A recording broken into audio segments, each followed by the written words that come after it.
¿Cómo fue su infancia? Bueno, mi infancia, tuve la oportunidad de tener una infancia bonita, alegre. Yo vengo de una familia unida, somos 4 hermanos, yo soy el mayor de 4 hermanos, tengo una hermana menor, que somos 3 varones y una mujer. Mi padre es un ingeniero agrónomo, mi madre es docente, profesora de educación media, ahora ya están jubilados, pero mi infancia fue bien bonita, ¿no?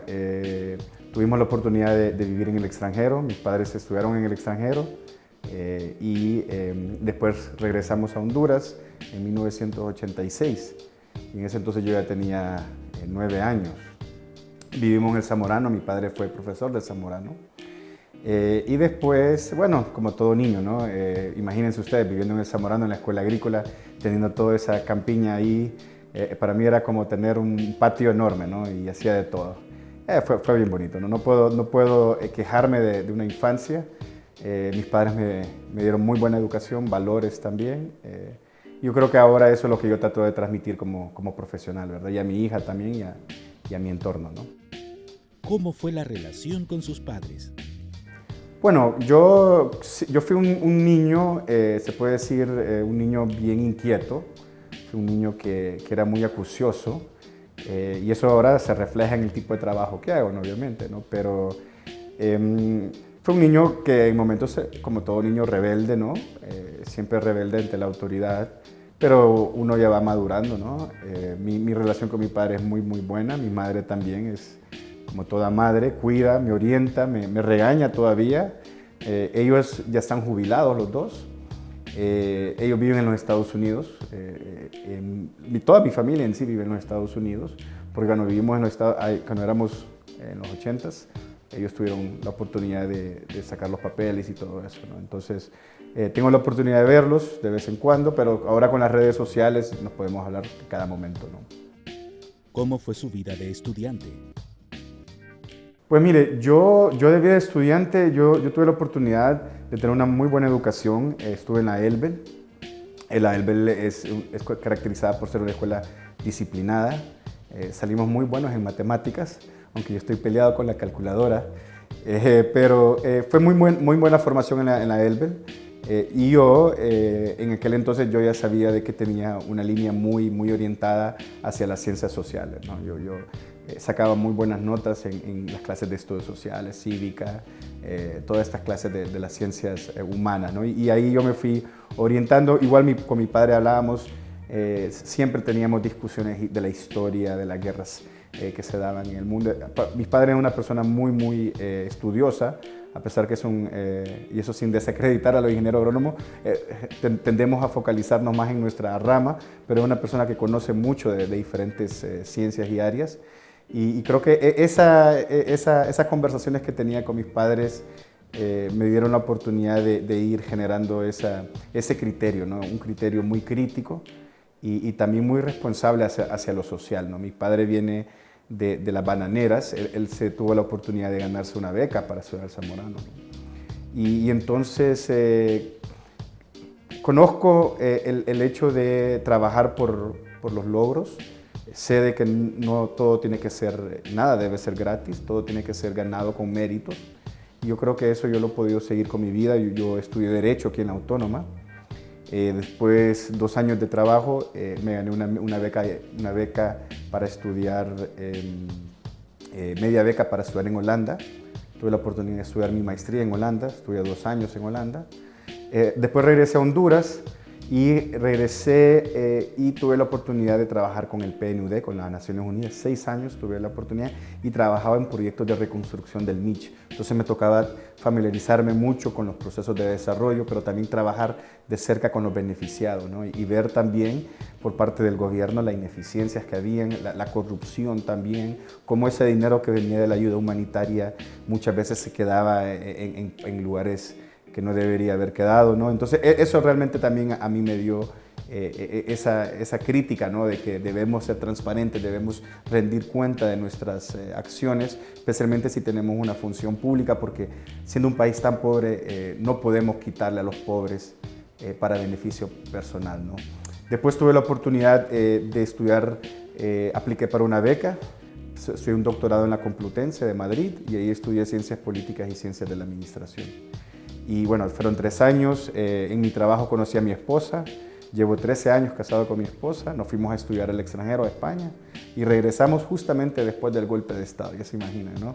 Y a trabajar también por el tema del golpe de Estado. Tuvimos la oportunidad de trabajar en la Comisión de la Verdad y la Reconciliación ahí con doña Julieta Castellanos y otras personalidades hondureñas, y bueno, desde ahí hemos estado trabajando, ¿no? ¿Ese sentimiento se lo ha transmitido a su hija? Sí, tengo una hija. Bueno, mi hija ya tiene ese gusanito también de la crítica, del estudio también. Ella nos escucha hablar con mi esposa de temas de actualidad y de temas sociales. Entonces le estamos generando y le estamos creando ese interés, ¿no? de ayudar a los demás, de tener una conciencia social, de saber de que, si bien es cierto, ella tiene las oportunidades y hasta ciertos privilegios que otras personas, que muchos niños más en Honduras no tienen, que ella tiene que dar y compartir, ¿no? esas oportunidades y privilegios a los más necesitados. Entonces le estamos creando ese sentimiento también de ser una persona que comparte, una persona que es consciente de las dificultades que tienen especialmente otros niños y de los dolores que sufren muchos niños, ¿no? En nuestro país, ¿no? ¿Cómo entra en ese mundo de transparencia internacional en Honduras? Pues fíjese que yo entré de manera accidental, se puede decir, porque yo fui formado para trabajar en proyectos de desarrollo. Pero como le decía, me di cuenta de que mucho se esconde, ¿no? Y se esconde con malas intenciones, ¿no? Y a partir de ahí me llamó mucho la atención el tema de estudiar mucho por qué el fenómeno de la corrupción se da, especialmente la corrupción que afecta a derechos humanos, que le quita a los más necesitados, ¿no? Y creo de que ese ha sido realmente el motor que me ha movido, tratar de buscar esa justicia social, ¿no? Y a través del combate a la corrupción, creo que es un canal donde uno puede tener mucho impacto, ¿no? Beneficiar a muchos. Si uno es transparente, si el gobierno empieza a ser transparente, si rinde cuentas de cómo toma las decisiones y cuáles resultados tiene, eso le puede beneficiar mucho, nos beneficia mucho, especialmente a los más necesitados, ¿no? ¿Está encriptada la corrupción en Honduras? Mire, la corrupción es parte de la naturaleza del ser humano, ¿no? Es al momento en que uno, se puede decir, nace con un interés de tener ambición, y que no es malo ser ambicioso, ¿no? Tener metas en la vida no es malo, ¿no? Lo que pasa es que esas ambiciones no pueden, se puede decir, obstaculizar o afectar las ambiciones de las otras personas, ¿no? Yo creo que eso es importante aclararlo, ¿no? Todo el mundo tiene un interés de superarse, pero todo el mundo debe tener ese interés de manera moral y ético y lícito, ¿no? Y eso es lo que pasa en este país. Muchos se quieren superar a costa de los demás, y eso es lo que genera la desigualdad que vivimos en este país, ¿no? ¿Cómo ha afectado su vida profesional la corrupción en Honduras? Mire, yo he vivido cosas personales. Yo he tenido situaciones donde, cuando he trabajado con el gobierno, y no me refiero a este gobierno, sino a gobiernos anteriores, a mí me han marginado por denunciar dentro del grupo de personas con que yo trabajo, o también me han marginado por oponerme a ciertas decisiones o a ciertas acciones, ¿no? Eso lo he vivido en 2 ocasiones, y han sido momentos que yo he trabajado para el sector público, que han sido bien frustrantes para mí, ¿no? Porque sin duda alguna yo sabía de que se estaban haciendo cosas malas, yo sabía de que iban a haber malas consecuencias, ¿no? Y en algunos casos esas consecuencias, lo más gracioso es que a los meses después uno de mis superiores me estaba hablando, porque el mismo Tribunal Superior de Cuentas ya lo estaba reparando, ¿no? Y que quería que le ayudara a arreglar algunos papeles, ¿no? Entonces esas son las cosas que yo en lo personal lo he vivido. Ya ver temas así de que las personas sufren, sí, obviamente. Cuando yo hice estudios de las licitaciones en medicamentos, me di cuenta realmente de cómo el Estado y especialmente los funcionarios, ¿no? que tienen esa capacidad y esa posición de toma de decisión, no les importa que la población no tenga medicamentos, ¿no? Y eso a mí realmente me afectó bastante, el decir de que simplemente porque ellos quieren ganarse un dinero adicional, le quitan la salud y muchas veces hasta mueren las personas, ¿no? Porque no hay medicamentos. Y eso realmente a mí me generó mucha rabia, ¿no? Y eso obviamente lo he canalizado con mi trabajo, ¿no? ¿Cómo califica el caso del Seguro Social? Mire, ese caso es una manifestación típica de cómo la corrupción mata y cómo la corrupción afecta a los más necesitados y al hondureño que trabaja, ¿no?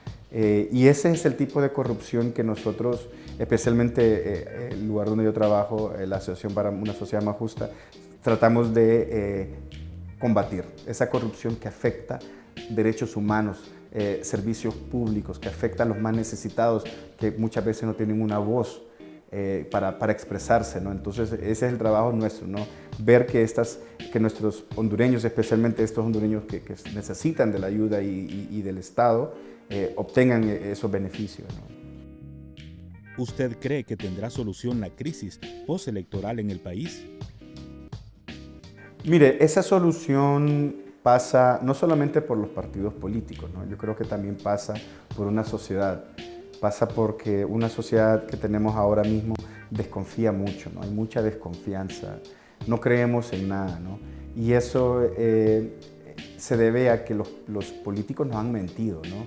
Nos han robado. Entonces la sociedad, la ciudadanía no cree. Después de esta crisis, algunos cantan fraude, otros dicen de que fue un proceso electoral limpio y transparente, que tiene reconocimiento internacional, pero siempre va a quedar esa gran incertidumbre y esa gran nebulosa, ¿no? Yo creo que para salir de esta crisis, no solamente tenemos que trabajar con los partidos políticos, sino que también trabajar con nuestras comunidades, ¿no? Trabajar con nuestros jóvenes, trabajar en valores, trabajar en generar esperanza. Yo creo que nosotros en Honduras hemos perdido la esperanza, ¿no? Y eso es importante recuperarlo, creer en las personas, creer en personas obviamente que tengan la capacidad y la altura moral para representar a la sociedad. Yo creo que eso es algo que estamos tratando de hacer también. Cómo construir no solamente un diálogo, pero cómo construir una sociedad que sea más justa y que sea más tolerante también, ¿no? ¿Por qué no se dan las reformas electorales en Honduras? Bueno, porque las reformas electorales, obviamente, las leyes como están ahora, las prácticas electorales benefician a los que pueden ganar, ¿no? El que gana generalmente no va a querer cambiar las reglas del juego mientras esté ganando, ¿no? Y lastimosamente esa es la manera como Honduras se maneja, ¿no? Generalmente el poder es el poder dominante es el que manipula las reglas del juego. Nuestros políticos en esa manera son bien cortoplacistas, ¿no? Porque estas reformas no solamente son de ahora, vienen dándose ya desde hace más de 10 años que eran necesarias, ¿no? Y usted ve las consecuencias. Ellos no quisieron tomar esas reformas y vemos más de 30 muertos, ¿verdad? Entonces, esa es la gran tragedia, ¿verdad? Es como el Titanic, ¿no? Nos estamos hundiendo y nadie hace nada por salvar, ¿no? ¿Cómo califica el trabajo que hace Cáritas en medio de este conflicto social? Mire, yo a Cáritas le tengo mucho cariño personal. Yo tuve la oportunidad de trabajar en una consultoría muy grande en Cáritas de 5 diócesis y conocí la labor que hace Cáritas por ejemplo, en el Bajo Aguán, la labor que hace en Occidente, la labor que hace en el Valle de Sula, en Comayagua, por ejemplo, en La Paz. Y es una labor que es necesaria, ¿no? La pastoral social es necesaria, me parece que es de los pocos espacios que tiene la sociedad, especialmente a nivel comunitario, para desarrollar incidencia, y una incidencia donde ellos son dueños del proceso, ¿no? Muchas veces cuando se hacen procesos de participación, viene un extranjero o un proyecto de la cooperación, entra y se va. Pero usted ve en la pastoral social cómo se forman a los liderazgos. Desde muy jóvenes se están formando para ser líderes comunitarios, ¿no? Y entonces, para mí es un trabajo que espero que nunca termine. Es necesario tener la pastoral social, es necesario tener esa diversidad dentro de la pastoral social también, y es necesario también que los obispos de la diócesis entiendan el rol de la pastoral social también, ¿no? Porque también hay diferentes interpretaciones por parte de los obispos, ¿no? Algunos son un poco más beligerantes, otros son un poco más conservadores, pero la pastoral social es necesaria, ¿no?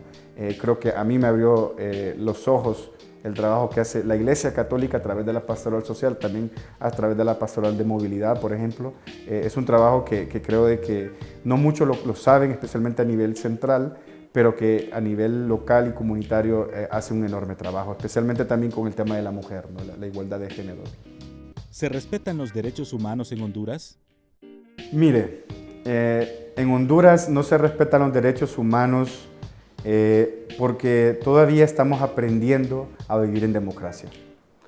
Todavía nos falta a nosotros llegar a un reconocimiento de que todos somos iguales. La democracia para nosotros es únicamente cada 4 años cuando hay elecciones, pero nos falta llegar a esa democracia inclusiva, ¿no? Yo con la experiencia de la pastoral social me acuerdo de un caso de una lideresa en La Paz. Era una costurera. Y trabajando con la pastoral social se fue formando en una lideresa social, ¿no? Y este movimiento contra las represas que se hacen en esas zonas, que también hay mucha corrupción ahí, me motivó mucho y me dio ese sentimiento de que todavía en Honduras hace falta mucho por hacer, pero ya hay cambios, ¿no? Ya hay cambios en las mujeres también, ¿no? ¿Se ha sentido amenazado en Honduras? Fíjese de que yo amenazado, así que alguien me ha amenazado, afortunadamente no he tenido esa situación. Trato de ser muy técnico y muy respetuoso. Cuando yo trabajo con los medios no busco personalizar el problema, sino que hay que hablar de un problema más sistémico y de estructural. Tampoco cuando yo hablo sobre una persona, no es que estoy tratando de ofender a la persona, sino más que todo darle a entender de que no es algo personal, sino que es algo que está haciendo de manera incorrecta, ¿no? No descalifico, no falto respeto. Yo creo que eso importa mucho también, ¿no? No creo que en esta sociedad no ocupamos más violencia, ¿no? Sino lo que ocupamos es tal vez más discusión, más diálogo, y si va a haber crítica, que sea una crítica constructiva, una crítica propositiva, ¿no? Y eso es lo que yo trato de hacer también, ¿no? ¿Se dan pasos para salir de la corrupción en Honduras? Mire, cada paso es importante, ¿no? Cada paso es importante, pero la corrupción en Honduras no solamente se va a erradicar, si se puede decir, yendo por los grandes peces, ¿no? Los peces gordos que les dicen, ¿no? La corrupción muchas veces en Honduras está también entrañada en la sociedad. Si nosotros no somos tolerantes a la corrupción, ¿verdad? Y de lo más pequeño, ¿no? Una mordida por aquí, un dinerito aquí para agilizar el trámite, eso es corrupción. Si nosotros cometemos ese tipo de prácticas, creo que no estamos aunando al combate a la corrupción. Creo que la corrupción tiene que ser vista, obviamente, de los grandes políticos corruptos que tienen que ser procesados, pero también nosotros, ¿no? Cómo nosotros vivimos nuestras vidas, cómo hacemos lo correcto, cómo le decimos a nuestros hijos, ¿no? Que eso es bueno, que esto es malo. O sea, lo importante creo que es reconocer de que todos somos humanos, pero reconocer también que hay que hacer lo correcto, ¿no? Y lo correcto muchas veces no nos gusta hacerlo. Implica sacrificios, implica muchas veces que salirnos de nuestra zona de confort. Entonces creo que la corrupción en ese sentido tiene que verse mucho más integral, ¿no? No solamente la corrupción política o la corrupción a nivel del gobierno, pero también en el sector privado, ¿no? También a nivel también de nuestras comunidades religiosas, ¿no? Entonces eso es un elemento que se tiene que tratar también, ¿no? ¿Qué le parece la proyección que ha tenido el Papa Francisco?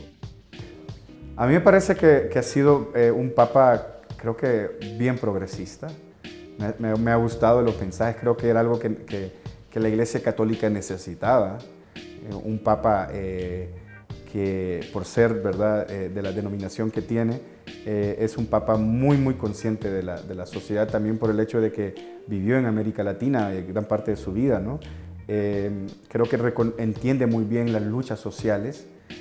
Posiblemente con el status quo más tradicional de la Iglesia, tal vez no cale muy bien, pero creo que es necesario tener un papa que sea reformista, un papa progresista, y un papa que, si usted se fija, está muy actualizado, no está diciendo cosas desactualizadas, no está hablando de cosas que están fuera del contexto, y yo creo que está calando muy bien con los jóvenes, ¿no? Yo creo que eso es algo que la misma Iglesia Católica había observado, ¿no? Que había un problema de cómo llamar a la juventud a participar más en la vocación, en la Iglesia también. Yo creo que es un trabajo que está haciendo, que era necesario hacerlo, ¿no? Me parece que fue una decisión muy, muy oportuna de la Iglesia Católica tener un papa de este calibre, ¿no? ¿Cuándo vamos a salir de la corrupción? Yo no es que soy pesimista, en todo país hay corrupción. Mejor hablemos de, ¿podrá Honduras buscar la igualdad? Yo creo que hay que buscar más igualdad, más inclusión.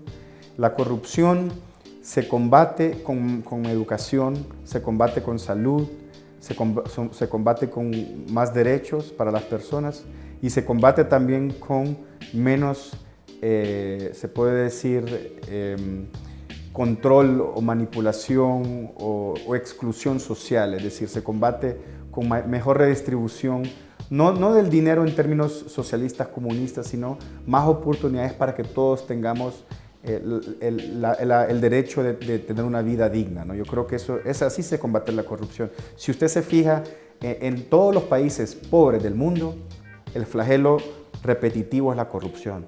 Los países ricos no tienen corrupción. Y si la tienen en un nivel muy, muy pequeño y muy, muy reducido. Y ese es un denominador común. Un país pobre va a tener corrupción. Un país pobre va a tener altos niveles de desigualdad. Un país pobre va a tener mucha violencia. Entonces, lo que tenemos que combatir nosotros en sí es la pobreza, buscar oportunidades, reducir las brechas de desigualdad y de riqueza. Esos son los elementos que van a mejorar nuestro posicionamiento en torno a la corrupción, ¿no? ¿Cómo ve a Honduras dentro de unos 20 años?